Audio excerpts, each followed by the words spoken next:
बहुत सारे स्टूडेंट ऐसे होंगे जो ये सोच के वीडियो को नहीं देखेगा, वो सोचेगा कि कैसे कोई आदमी 1000 ऑब्जेक्टिव करा सकता है। नहीं दोस्तों, जैसे कि हम लोगों ने फिजिक्स का 500 वाला ऑब्जेक्टिव यानी कि 500 ऑब्जेक्टिव वाला जो सीरीज शुरू किया था, उसी तरीके से बायोलॉजी का 1000 ऑब्जेक्टिव वाला शुरू किए, क्योंकि बायोलॉजी में दोस्तों ऑब्जेक्टिव क्वेश्चन जो वो बहुत ज्यादा बनता है फिजिक्स के कंपैरिजन में। ठीक है, इसलिए मैं आपको 1000 बीबीआई ऑब्जेक्टिव कराऊंगा और मैं दोस्तों आपको गारंटी देता हूं 35 नंबर आपका आएगा ही। अब ऐसा नहीं कि 1000 ऑब्जेक्टिव जो है एक ही वीडियो में करा देंगे, क्योंकि अगर 1000 ऑब्जेक्टिव को एक वीडियो में कराने लगे तो कम से कम 10 घंटा का वीडियो बन जाएगा, क्योंकि 100 ऑब्जेक्टिव को अगर 1 घंटा में, क्योंकि डिस्कशन भी थोड़ा बहुत करना है, तो अगर 100 ऑब्जेक्टिव पर 1 घंटा लगेगा तो कम से कम 10 घंटा लग जाएगा, समझ रहे हैं। इसलिए पार्ट 1 पार्ट 2 यानी कि 10-15 पार्ट में आपका जो है 1000 ऑब्जेक्टिव कंप्लीट हो जाएगा। तो आज की इस वीडियो में हम लोग स्टार्ट करने वाले हैं 1000 बीबीआई सिलेक्टेड ऑब्जेक्टिव, जो कि आपके बोर्ड एग्जाम में 100% पूछे जाएंगे। 35 मार्क्स का आपको टेंशन नहीं होगा, बिल्कुल भी नहीं होगा। फिजिक्स का हम लोगों ने शुरू किया, उसी तरीके से बायोलॉजी का भी शुरू कर रहे हैं। तो 35 ऑब्जेक्टिव आपका कहीं नहीं गया, बस आपको शुरू से लेकर के अंत तक पार्ट बाय पार्ट जो भी वीडियो आएगा आपको शुरू से लेकर आखिर तक सबको देखना है। ठीक है, चलिए वीडियो को शुरू करते हैं। बायोलॉजी का आज पहला पार्ट है, उसी तरीके से सेकंड पार्ट आएगा। अगर ये वीडियो आप बाद में देख रहे हैं तो प्लीज डिस्क्रिप्शन पे जाइए, लिंक वहां पे आपको पार्ट 2 का मिल जाएगा। तो सबसे फर्स्ट क्वेश्चन है, आम के फल में खाने वाला भाग है। जो हम लोग आम के फल में जो खाने वाला भाग यानी कि जो भाग को खाते हैं आम का, वो कौन सा भाग है? बाह्य फल भित्ति, मध्य फल भित्ति या फिर अंत फल भित्ति, या फिर इनमें से कोई नहीं। तो दोस्तों इसका राइट आंसर जो है वो है मध्य फल भित्ति। ठीक है, क्योंकि उसका जो छिलका होता है उसको भी नहीं खाते हैं, और जो अंदर उसका बीज होता है, देहाती भाषा में हम लोग कोसी बोलते हैं, उसको भी नहीं खाते। तो यानी कि मध्य भित्ति हो गया। बहुत कोई यहाँ पर बाहरी लगा देता है, बोलता है कि नहीं हम लोग कच्चा में जो है छिलका वाला को खा लेते हैं। ऐसा नहीं है, आपको यहाँ पर पकने के बाद आंसर हम लोगों को एजुकेशन के हिसाब से, खाने वाला तो आदमी कुछ भी खा लेता है, अब आंसर वही नहीं देंगे ना। ठीक है, तो आपको आंसर वो देना है, तो मध्य फल भित्ति जो आपका राइट आंसर होगा। अब देखेंगे नेक्स्ट क्वेश्चन, क्वेश्चन नंबर 2, समसूत्री विभाजन होता है। ये जो समसूत्री विभाजन है ये कहां पर होता है? कायिक कोशिका में, जनन कोशिका में, या फिर दोनों में? तो दोस्तों इसका जो राइट आंसर है वो है कायिक कोशिका में, यानी कि ऑप्शन ए। ठीक है, तो समसूत्री विभाजन जो है वो कायिक कोशिका में होता है। सभी क्वेश्चन आपके लिए इंपॉर्टेंट है, प्लीज आप नोट करते हुए या फिर स्क्रीनशॉट लेके जाइए, और जिसका आंसर आपको आता है तुरंत आंसर को कमेंट कीजिए, इससे आपका कॉन्फिडेंस लेवल जो है वो बढ़ेगा। ठीक है, और आपको मालूम भी पड़ेगा आप कितना पानी में है। देखिए थर्ड क्वेश्चन, बिना निषेचन के फल बनाने की प्रक्रिया को कहते हैं। जो हम लोग बिना निषेचन के जो फल बनाते हैं उस प्रक्रिया को क्या कहते हैं? पॉलीकार्पिक कहते हैं, पार्थेनोकार्पिक कहते हैं, क्या कहते हैं? तो दोस्तों इसका जो राइट आंसर है वो है पार्थेनोकार्पिक। क्या कहते हैं? Option B parthenocarpic. तो बिना निषेचन के जो फल बनाने की प्रक्रिया है उसको हम लोग पार्थेनोकार्पिक कहते हैं, यानी कि ऑप्शन बी आपका राइट आंसर होगा। अब देखेंगे नेक्स्ट क्वेश्चन, क्वेश्चन नंबर 4, इनमें से किसमें आंतरिक निषेचन नहीं होता है? मतलब पूछ रहा है कि पक्षी, मेढक, स्तनपायी, इनमें से किसमें आंतरिक निषेचन नहीं होता है? यहाँ पर नहीं है। स्टूडेंट जो है अक्सर इस पे कंफ्यूज हो जाते हैं, नहीं को छोड़ देते हैं और उसको समझ लगता है निषेचन होता है, बस किसी में भी लगा देगा। ठीक है, इसका जो राइट आंसर होगा वो होगा मेढक। मेढक में जो है आंतरिक निषेचन नहीं होता है। ठीक है, मेढक में आंतरिक निषेचन नहीं होता है, बाकी बाह्य निषेचन मेढक में होता है। अब देखिए नेक्स्ट क्वेश्चन, क्वेश्चन नंबर 5, द्विखंडन एक प्रकार का क्या है? कायिक प्रवर्धन है, अलैंगिक जनन है, लैंगिक जनन है, या फिर इनमें से कोई नहीं? तो द्विखंडन जो है वो एक प्रकार का क्या है? तो दोस्तों ये है अलैंगिक जनन, यानी कि ऑप्शन बी। तो द्विखंडन जो है एक प्रकार का अलैंगिक जनन है, एक प्रकार का अलैंगिक जनन। अब देखेंगे नेक्स्ट क्वेश्चन, क्वेश्चन नंबर 6, इनमें से कौन अंडज है? एकिडना, कंगारू, गाय, या फिर इनमें से कोई नहीं? तो आप लोग बताएंगे हमें कि इनमें से कौन जो है अंडज है, एकिडना है, कंगारू कौन नहीं है, ये कौन है यहाँ पर लिखा हुआ है? तो दोस्तों 6 का जो आपका राइट आंसर होगा वो होगा एकिडना, यानी कि ऑप्शन ए। ठीक है, तो इनमें से एकिडना जो है वो अंडज है।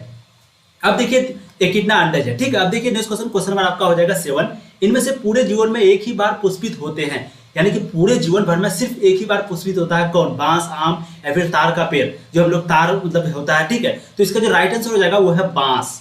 बांस यानी कि ऑप्शन ए। तो बांस जो है वो अपने जिंदगी में, अपने जीवन में बस एक ही बार पुष्पित होता है, फिर उसके बाद वो मर के फिर दूसरा चीज दे देता है। जैसे आप बांस के झाड़ देखे होंगे, वहां पर क्या होता है? बैम्बू, हम लोग इसमें इंग्लिश में क्या होते हैं? बैम्बू। ठीक है, बैम्बू, BAMBOO, तो बैम्बू स्पेलिंग होता है, शायद गलत हूं मैं। तो देखिए इसका जो जीवन होता है बांस का, वो एक ही बार बनता है, उसके बाद उसको काट दिया था, फिर वो दूसरा बच्चा दे देता है, लेकिन वो खुद नहीं बनता है। ठीक है, तो जीवन में एक ही बार पुष्पित होता है बांस। अब देखिए नेक्स्ट क्वेश्चन, क्वेश्चन नंबर 8, निम्नलिखित में से कौन द्विगुणित है? बताइए, निम्न में से कौन? पराग, अंड, या फिर ए तथा बी दोनों? तो दोस्तों इसका जो राइट आंसर हो जाएगा वो होगा आपका युग्मनज, यानी कि ऑप्शन डी। बहुत लोग यहाँ पर कंफ्यूज में क्या करेंगे, वो सी को लगा देगा कि नहीं यहाँ पर सी होगा। देखिए ऐसा अक्सर जो है ना, अक्सर सही होता है सी, लेकिन कभी कभी गलत हो जाता है, इसलिए आप लोग को पढ़ना जरूरी है। तो निम्न में से जो है युग्मनज जो है वो द्विगुणित होता है। ठीक है, 8 का आपका राइट आंसर क्या हो गया?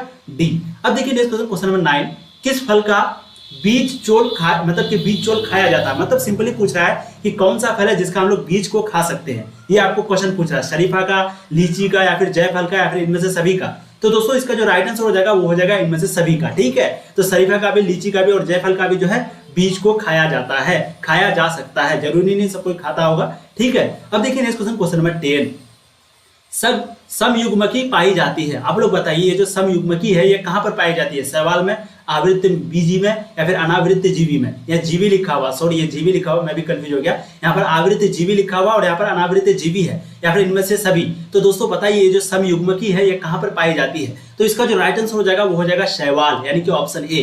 तो शैवाल में जो है समयुग्मकी पाई जाती है, ऑप्शन ए आपका राइट आंसर होगा। अब देखेंगे नेक्स्ट क्वेश्चन, क्वेश्चन नंबर 11 आपका हो जाएगा अंडपरजक निम्नांकित में कौन है? आप बताइए निम्न में से कौन है जो कि अंडों को परजक करता है? सर्प है, मगरमच्छ है, मुर्गी, या फिर इनमें से सभी? तो दोस्तों क्योंकि हम लोग जानते हैं सर्प का भी अंडा होता है, मुर्गी का भी होता है, शायद मगरमच्छ का बहुत कोई नहीं जानता होगा। तो यहाँ पर राइट आंसर क्या हो जाएगा? ऑब्वियसली बात है डी हो जाएगा, इनमें से सभी। क्योंकि दो अगर सही हो गया और ए भी नहीं लिखा हुआ यहाँ पर सी, तो यहाँ पर हमको डी ही लगाना है, चाहे मगरमच्छ का आता हो। देखिए ऑब्जेक्टिव बनाने का नियम क्या होता है, अगर यहाँ पर जैसे पूछा कि भाई बताइए निम्न में से कौन है जो कि अंड को उत्पन्न करता है? एक सर्प करता है, हम लोग जानते हैं, मुर्गी करता है जानते हैं, मगरमच्छ के बारे में नहीं जानते। अब यहाँ पर ए तथा सी ये भी ऑप्शन नहीं दिया हुआ, यहाँ पर इनमें से सभी एक है, तो यही होगा। ठीक है, क्योंकि दोनों को तो टिक लगा नहीं सकते हैं। चलिए अब देखते हैं नेक्स्ट क्वेश्चन, क्वेश्चन नंबर 12। निम्नांकित में से कौन सत्य फल है? अब बताइए सेब, नाशपाती, काजुला, नारियल। काजुला एक फल है, ठीक है, नारियल। तो बताइए निम्न में से कौन सत्य फल है, ये आपको क्वेश्चन पूछ रहा है। तो इसका जो राइट आंसर है वो है नारियल, यानी कि ऑप्शन डी। यहाँ पर ये सत्य नहीं होगा, मुझे लग रहा है सफेद या कुछ होगा। आप लोग कमेंट कीजिए तो यहाँ पर ये सही टाइप किया या नहीं,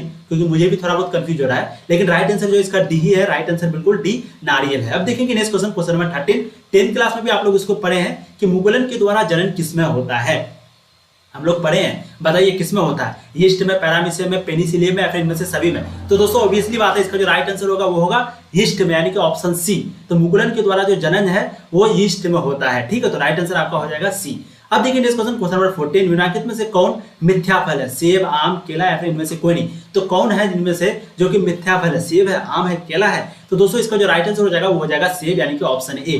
तो निम्नलिखित में से सेब जो है वो मिथ्या फल है। अब देखिए नेक्स्ट क्वेश्चन, क्वेश्चन नंबर 15। आपका ज्यादा टाइम बिल्कुल नहीं लेंगे, जल्दी से जल्द हम लोग कंप्लीट करेंगे। कम से कम 1000 ऑब्जेक्टिव आपका कराएंगे और 100% गारंटी देंगे कि 35 नंबर जो है अब आपके लिए मुश्किल नहीं रहा। जो इस वीडियो को नहीं देखेगा शायद उसके लिए मुश्किल हो, लेकिन आपके लिए नहीं। इसलिए एक छोटी सी रिक्वेस्ट, आप प्लीज इस वीडियो को अपने दोस्तों को शेयर कीजिए ताकि उसका भी ये सिलेबस कंप्लीट हो जाए और ऑब्जेक्टिव का जो टेंशन है, झंझट है, वो खत्म हो जाए। इसी तरीके से आपका सब्जेक्टिव भी बहुत जल्द कराएंगे, लेकिन फिलहाल अभी ऑब्जेक्टिव का चल रहा है। ठीक है, अब देखिए यहाँ पर इसमें से किसमें द्विखंडन किसमें पाया जाता है? ये सिंपली क्वेश्चन पूछा है। जलकुंभी में, कमल में, अमीबा में, या फिर सर्प में? तो दोस्तों इसका जो राइट आंसर हो जाएगा वो हो जाएगा अमीबा में, यानी कि ऑप्शन सी।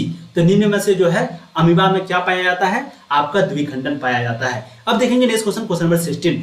जेमुलस बनते हैं, जेमुलस जो है वो किसमें बनते हैं? हाइड्रा में, स्पंज में, या फिर यीस्ट में, या फिर इनमें से सभी में? तो दोस्तों इसका जो राइट आंसर हो जाएगा वो हो जाएगा स्पंज में, यानी कि ऑप्शन बी।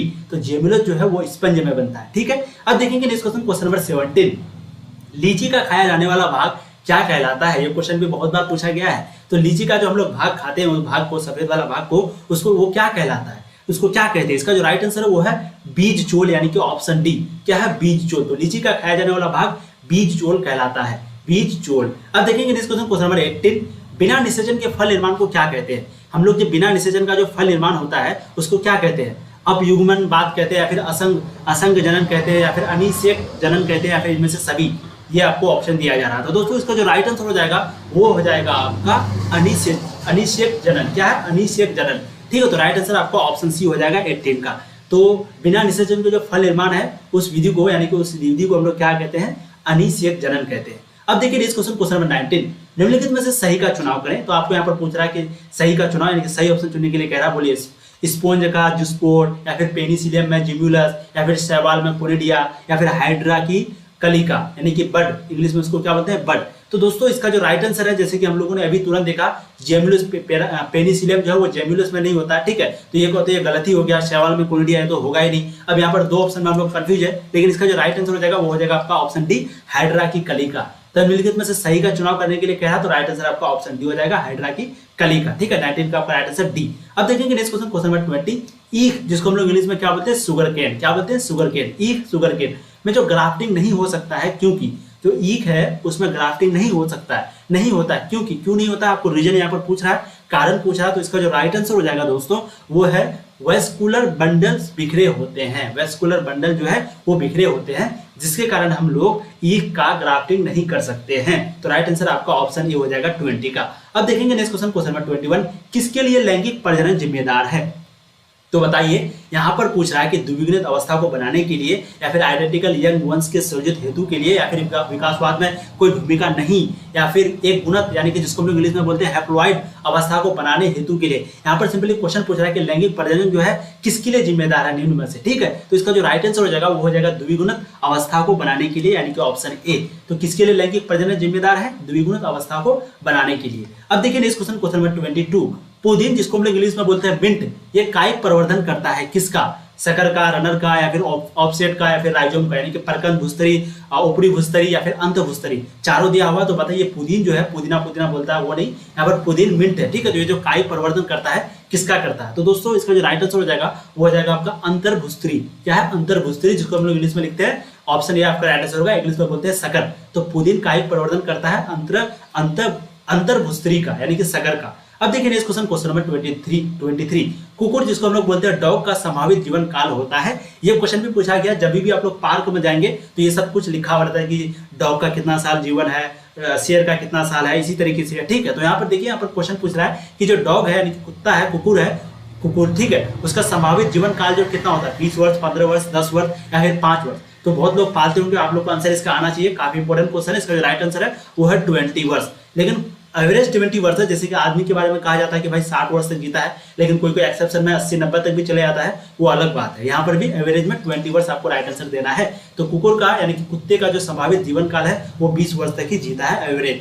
अब देखेंगे नेक्स्ट क्वेश्चन, क्वेश्चन नंबर 24, साग जिसको हम लोग बोलते हैं स्क्वाइन या फिर स्क्वाइन, कोई अपने अपने तरीके से पढ़ता है, लेकिन यहाँ पर हम लोग साग को देखते हैं। साग को वृंद जिसको हम लोग क्या लिखते हैं? स्टोक पर लगाया जाता है। इस प्रकार ग्राफ्ट किए वृक्ष के फल किस पर निर्भर करेंगे?